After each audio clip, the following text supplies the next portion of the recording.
मैंने ही इस सृष्टि की रचना की है, मैं ही इसका पालन पोषण करता हूँ और मैं ही इस सृष्टि का विनाश अर्थात अंत करता हूँ। जब जब संसार में धर्म की हार होगी और अधर्म की विजय होगी, तब तब मैं इस संसार पर अवतार लूंगा। धर्म कर्म से होता है, कर्म के बिना धर्म की कोई परिभाषा नहीं है। हमारी आस्था की परीक्षा तब होती है जब हम जो चाहे वो हमें न मिले और फिर भी हमारे दिल से प्रभु के लिए शुक्रिया ही निकले। लोग अक्सर सच कहने से बचते हैं या डरते हैं, पर सत्य कभी छुप नहीं सकता और न ही कभी मिट सकता है। कितना भी छुपा लो पर सच तो उजागर हो ही जाएगा। अहंकार से इंसान की प्रतिष्ठा, वंश, वैभव तीनों ही समाप्त हो जाते हैं। मौन सबसे अच्छा उत्तर है ऐसे व्यक्ति के लिए जो आपके शब्दों को महत्व नहीं देता। कर्म करो और फल की इच्छा मत करो। समय कभी किसी के लिए नहीं रुकता। व्यक्ति जो भी चाहे वह बन सकता है यदि वह विश्वास के साथ इच्छित वस्तु पर लगातार चिंतन करे। जो बात सच पर आधारित होती है उसे कहने, करने और मानने से हमें कभी नहीं डरना चाहिए। प्रेम सदा ही माफी मांगना पसंद करता है और अहंकार सदा ही माफी सुनना पसंद करता है।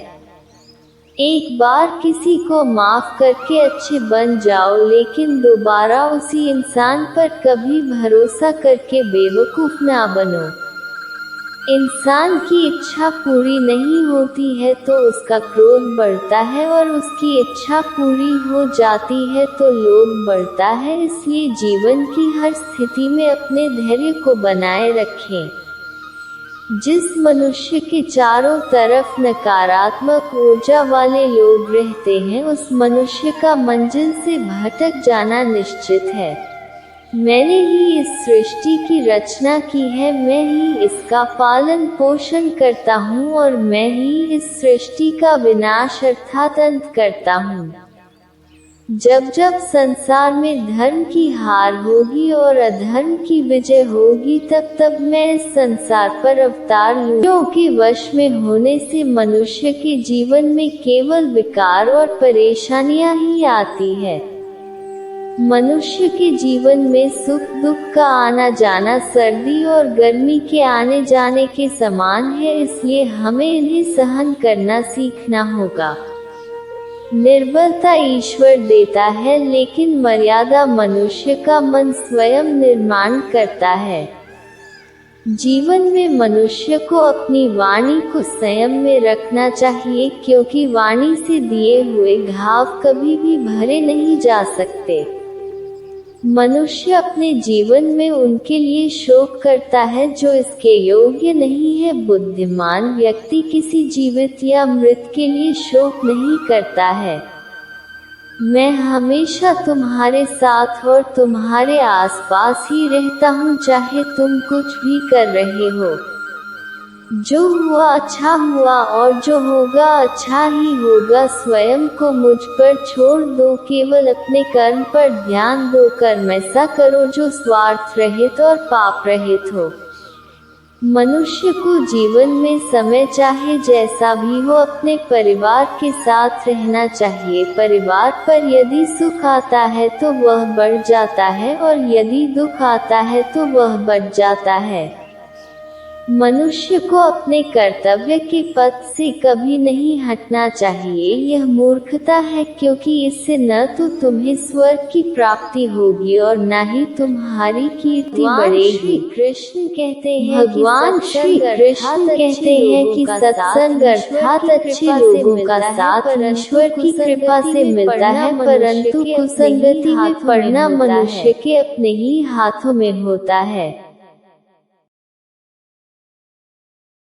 कभी किसी का भाग्य नहीं लिखते हैं।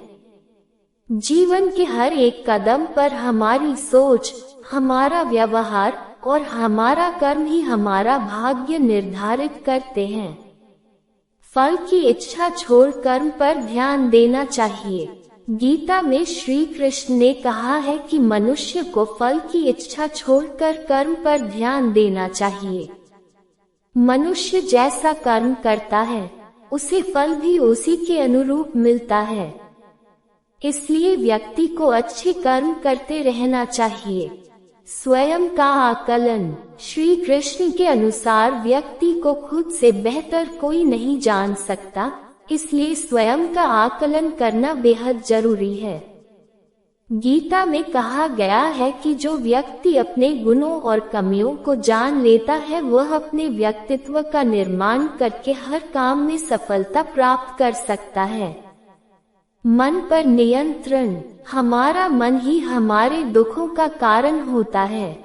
ऐसे में श्री कृष्ण ने गीता में कहा है कि जिस व्यक्ति ने अपने मन पर काबू पा लिया वह मन में पैदा होने वाली बेकार की चिंताओं और इच्छाओं से भी दूर रहता है।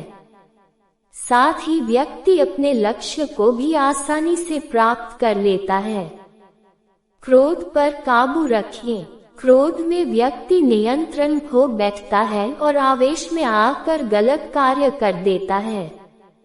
यहाँ तक कि कभी कभी गुस्से में व्यक्ति खुद का अहित कर बैठता है। गीता में श्री कृष्ण ने बताया है कि क्रोध को खुद पर हावी नहीं होने देना चाहिए। यदि गुस्सा आए तो स्वयं को